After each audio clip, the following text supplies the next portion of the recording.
جب میں تمہیں کہتا ہوں اللہ تبارک تعالیٰ نے خالق و مالک کائنات نے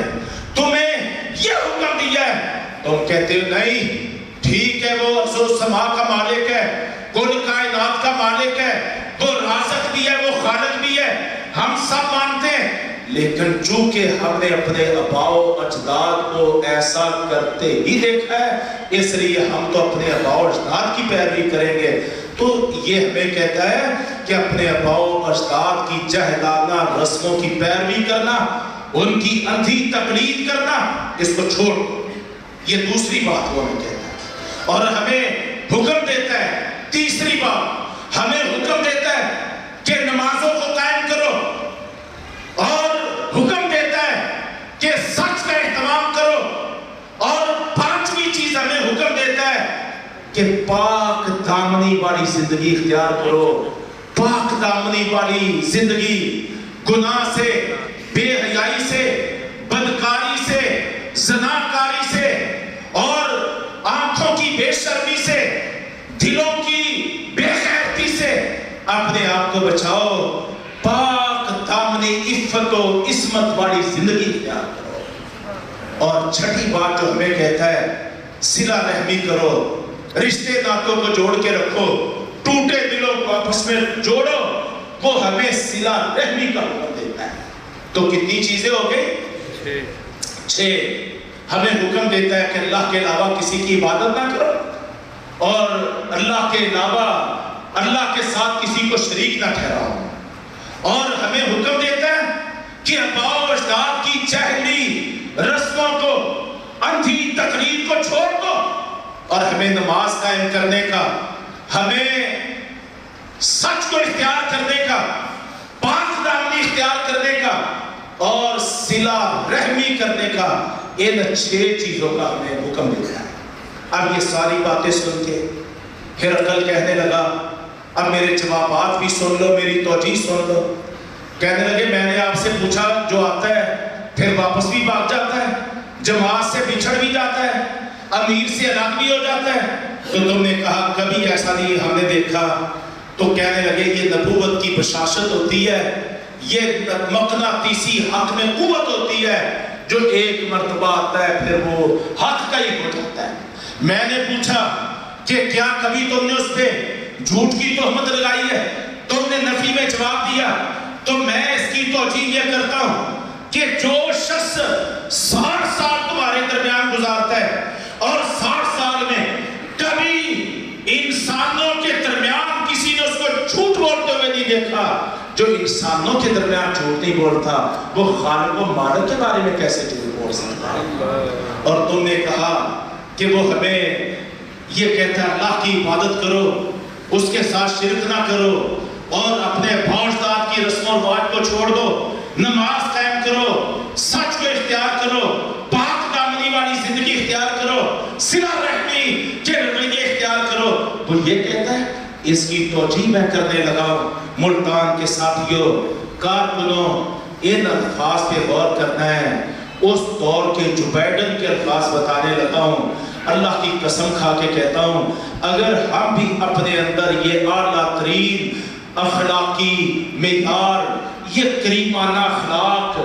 پیدا کر لیں گے تو انشاءاللہ آج کے دور کے ہرقلوں کے بھی یہی تبصرے ہوں گے۔ ہرقل کیا کہنے لگا؟ کہنے لگا ابو سفیان تو بھی سن لے، میرے سارے درباری سن لے،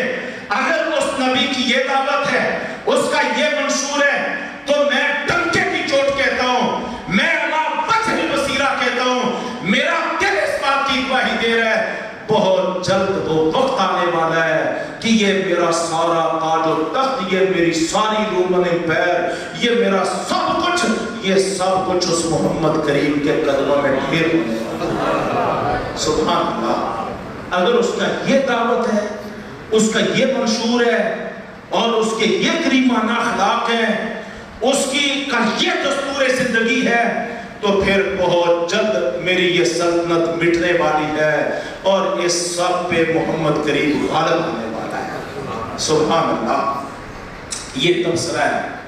یہ دوسرا واقعہ، آگے اس کی اور بھی تفصیلات موجود ہیں، لیکن میں اپنی بات کو کلوز کرتے ہوئے کہتا ہوں میں نے دو واقعات آپ کے سامنے،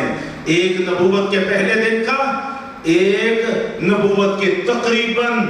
18ویں یا 19ویں سال کا، دو واقعات۔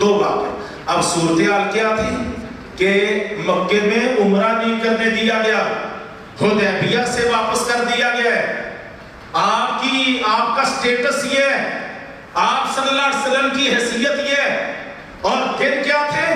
قحط کی کیفیت تھی مدینہ میں۔ صورتحال کیا تھی؟ روٹی، کپڑا اور مکان، ان کے حوالے سے اگر دیکھیں، معاشی طور پہ، سیاسی طور پہ اور ہر اعتبار سے آپ صلی اللہ علیہ وسلم مسائل اور مشکلات سے دوچار تھے، لیکن منشور ایسا، دعوت ایسی، سوچ ایسی، خدمت ایسی،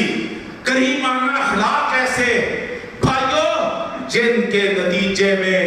الفقر ما شہدت بہ الاعداء، دشمن یہ پکار اٹھا کہ نہیں ان کو کھانے کے لیے نہیں ملتا، 2 مہینے ان کے گھر میں چولہے پر پکانے کے لیے کچھ نہیں ہوتا، وہ ان کے پاس معاشی طور پہ کمزوری ہے، لیکن اگر اس کی یہ دعوت ہے تو ایک وقت بہت جلد آئے گا کہ میرا یہ سارا تاج و تخت اس کے قدموں میں ڈھیر ہو جائے گا۔ پھر دیکھ لو، اس خط کے پہنچنے کے بعد 10 سال پورے نہیں ہوئے، 10 سال پورے نہیں ہوئے، 8واں سال تھا، تقریباً 8واں سال تھا کہ جب عراق بھی، مصر بھی، شام بھی، اردن بھی، لبنان بھی، اور جناب مراکش بھی، اور یہ یعنی اس انداز کے یہ فلسطین بھی، کوئی 11 ملک ہیں جو اس خطے کے ہرقل کی سپرمیسی میں تھے،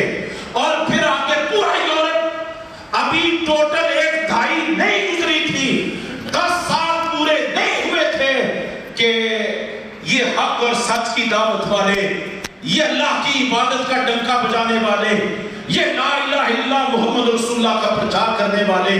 یہ آباء و اجداد کی جاہلانہ رسم و رواج کی بجائے کتاب و سنت کو زندگی کا نصب و نعم قرار دینے والے، یہ نمازیں قائم کرنے والے، یہ سچ کو اختیار کرنے والے، یہ پاک دامنی کی زندگیاں گزارنے والے، یہ صلہ رحمی کی روایتیں قائم کرنے والے، یہ مدینے سے چلے تھے، اور نہ جنگل ان کے راستے میں رکاوٹ بنے، نہ پہاڑ رکاوٹ بنے، دریاؤں کے پل توڑ دیے گئے تھے، لیکن موجیں مارتی ہوئی دریاؤں کی لہریں ان کے لیے پلوں کا کام دیتی تھی، اور یہ جس طرح بڑھتے تھے زمین ان کے لیے سمٹ جاتی تھی، مشرق بھی آباد ہوا، مغرب بھی آباد ہوا، رومن امپائر بھی تباہ ہوا، پرشین امپائر بھی ملیا میٹ ہوا، اور صدیوں سے چلنے والی وہ مجوسیوں کی آگ جو تھی، آتش مجوس، وہ بچ گئی تھی، اور ہر طرف لا الہ الا اللہ محمد رسول اللہ کا نور سویرا، پیغام محمدی، اسوہ محمدی، سیرت محمدی کا ہر طرف راج قائم ہو گیا تھا۔ ساتھیو، آج بھی منہج وہی ہے، آج بھی دعوت وہی ہے، آج بھی پیغام وہی ہے، آج بھی جناب قرآن وہی ہے، اللہ رب رحمان وہی ہے، اس کے وعدے وہی ہے۔ آؤ ان خوبیوں سے ہم اپنے آپ کو راستہ کریں، اپنی جماعت کو راستہ کریں، اپنے کارکنان کو راستہ کریں، اور پھر پورے اخلاص اور خلوص کے ساتھ انشاءاللہ یہ پاکستان کو، جیسے آپ نے مدینہ طیبہ کو مرکز بنایا تھا ایک اسلامی فلاحی معاشرے کے قیام کا، ہم پاکستان کو ایک عظیم اسلامی فلاحی معاشرے کے قیام کا مرکز بنائیں۔ اس کے لیے کوشش کریں، جہد مسلسل کریں، دن رات محنت کریں، نہ تھکے نہ ہاریں، نہ مایوسی کا شکار ہوں، نہ ناامیدی سے دوچار ہوں، بلکہ بڑھتے جائیں، آگے ہی آگے بڑھتے جائیں۔ ہمارا ہر فرد ایک دعوت بن جائے، ایک تحریک بن جائے، ایک غلبہ اسلام کی نوید بن جائے، وہی کردار لے کے، وہی کریکٹر لے کے، وہی سیرت لے کے جب ہم اٹھیں گے، آگے چلیں گے، اور انشاءاللہ رکاوٹیں ختم ہوتی جائیں گی، بریکر برابر ہوتے جائیں گے، بڑی بڑی جو مشکلات ہیں